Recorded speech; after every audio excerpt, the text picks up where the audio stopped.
¿Cómo manejar la impulsividad de los niños hiperactivos en el aula? Estrategias para profesores. ¿Qué es la impulsividad? La impulsividad es el resultado de la ausencia o la falta en la adquisición de un lenguaje interno que ayude a ordenar y guiar su conducta. El lenguaje interno es la voz de la mente, la que empleamos para hablar con nosotros mismos y que nos ayuda a organizarnos y a seguir determinados pasos para lograr un fin. Encontramos diferentes manifestaciones de esta impulsividad en los niños con TDAH. Por ejemplo, interrumpe a los demás cuando hablan, se entromete en los asuntos de los demás sin que se le haya pedido ayuda, responde precipitadamente a preguntas sin pararse a pensar antes de contestar, se muestra impaciente en todos los ámbitos de desarrollo, tiene dificultad para aplazar una gratificación y demorar las recompensas, también dificultad para esperar su turno, como por ejemplo en levantar la mano para hablar, actúa sin pensar, tiene falta de reflexividad y se salta las normas, poco control sobre la expresión y el reconocimiento de los sentimientos, los propios y los ajenos. Tiene dificultad para inhibir la conducta, no siguen instrucciones y no poseen esa voz que les guía de manera interna. No evalúa consecuencias de los actos, actúa y luego piensan. ¿Por qué es necesario trabajar la impulsividad en niños con TDAH? Se hace especialmente relevante ya que a menudo presentan mucha impulsividad, como consecuencia de la falta de puesta en marcha de los mecanismos que son necesarios para actuar de una forma reflexiva, por lo que cometen actos impulsivos, carentes de reflexividad y en determinadas ocasiones inadecuados. Esta impulsividad en los niños hiperactivos se hace presente en el entorno escolar a través de comportamientos que pueden resultar disruptivos. Por ello, es imprescindible que los docentes conozcan y manejen estrategias sobre la mejor manera de anticiparse y controlar este tipo de comportamientos, lo que ayudará evidentemente en el manejo de los niños con TDAH dentro del aula. El objetivo principal que queremos alcanzar con estas estrategias es dotar a los docentes de herramientas acordes a las necesidades de los niños hiperactivos en el aula como consecuencia de sus comportamientos impulsivos. Este tipo de entrenamiento está dirigido a todos los afectados por TDAH, independientemente de la edad que tengan, pero tenemos que tener en cuenta el momento evolutivo del niño o del adolescente a la hora de enfocar el entrenamiento. A continuación veremos una serie de pautas y estrategias que los docentes pueden aprovechar para emplear en determinadas situaciones que pueden darse en el aula o en el entorno escolar en general. De ellos dependerá adaptar cada una de las necesidades del entorno a las características propias de cada niño en función de la situación o del comportamiento que se haya dado. La primera que veremos es definir bien las normas. Es importante que los niños con TDAH conozcan de antemano cuáles son las normas establecidas en el entorno escolar en general y en el aula en particular, y por supuesto, cuáles van a ser las consecuencias derivadas del no cumplimiento de esas mismas normas. Es aconsejable que se elabore una lista, un mural con esas normas y que sean colgadas en un lugar visible del aula, a fin de que todos puedan acudir a ellas y consultarlas en determinados momentos. Debemos tener en cuenta que deben estar redactadas en positivo, de forma que aumentaremos los niveles de motivación y también que sean recordadas de manera continua, no solo una vez y no por estar a la vista olvidarnos de que debemos ser constantes. Es muy recomendable que los niños formen parte activa en su elaboración, que no sientan que ha sido algo impuesto por los adultos, ya que de esta forma será más fácil para ellos cumplirlas y estarán de acuerdo con ellas ya que han sido consensuadas entre todos. Tampoco es aconsejable que sean estáticas, sino que vayamos adaptándolas a la funcionalidad del aula, que vayan cambiando conforme los niños las incluyan en sus rutinas, de manera que ellos comprobaran su evolución y progreso. Cuando hablamos de invitar a la reflexión, nos referimos a trabajar sobre las respuestas impulsivas que provoca la impulsividad en los niños con TDAH. Por ejemplo, podemos realizar una pregunta al grupo clase, indicando que deben pensarla y que será respondida al finalizar la clase, de forma que estamos demorando la respuesta, a través de una demora forzada. También podemos darles la oportunidad de reflexionar sobre las respuestas dadas, no quedarnos con la primera respuesta que nos dé, sino invitarlo a reflexionar, analizar la respuesta en busca de otras alternativas u otras soluciones.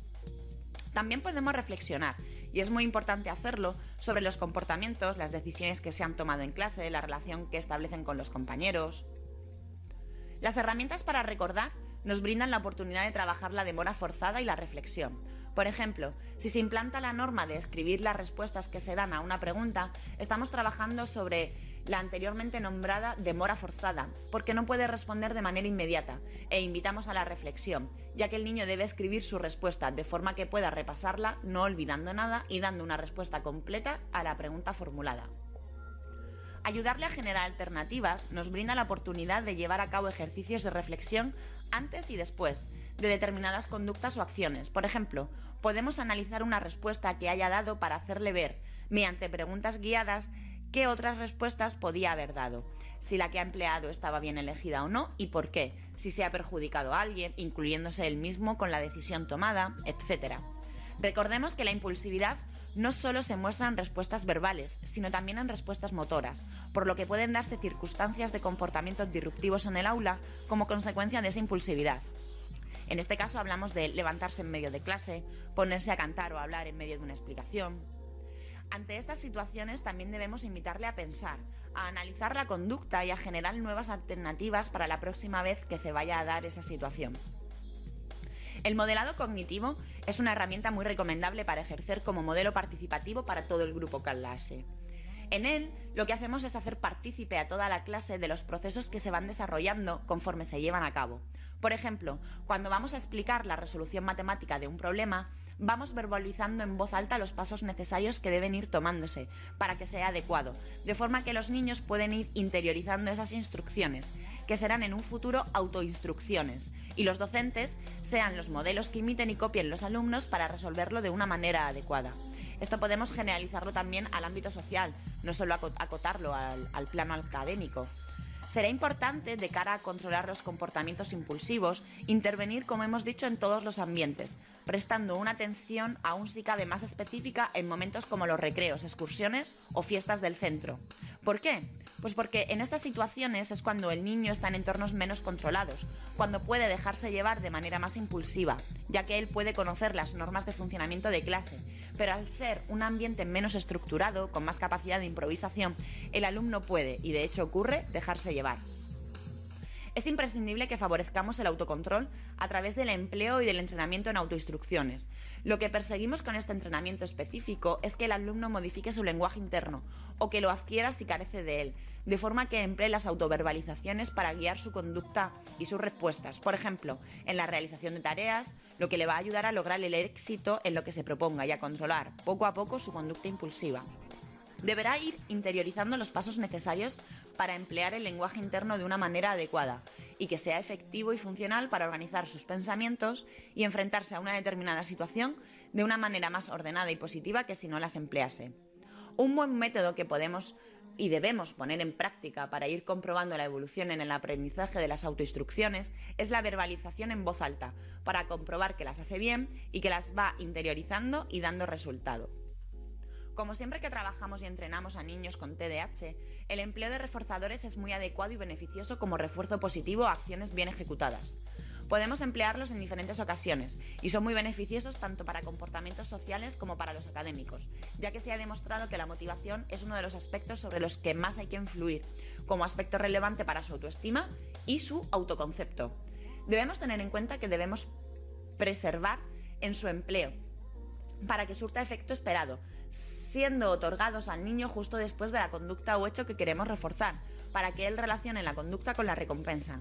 También para que el niño vaya comprobando su evolución, es recomendable que se lleve un registro de conductas que el niño pueda observar y analizar.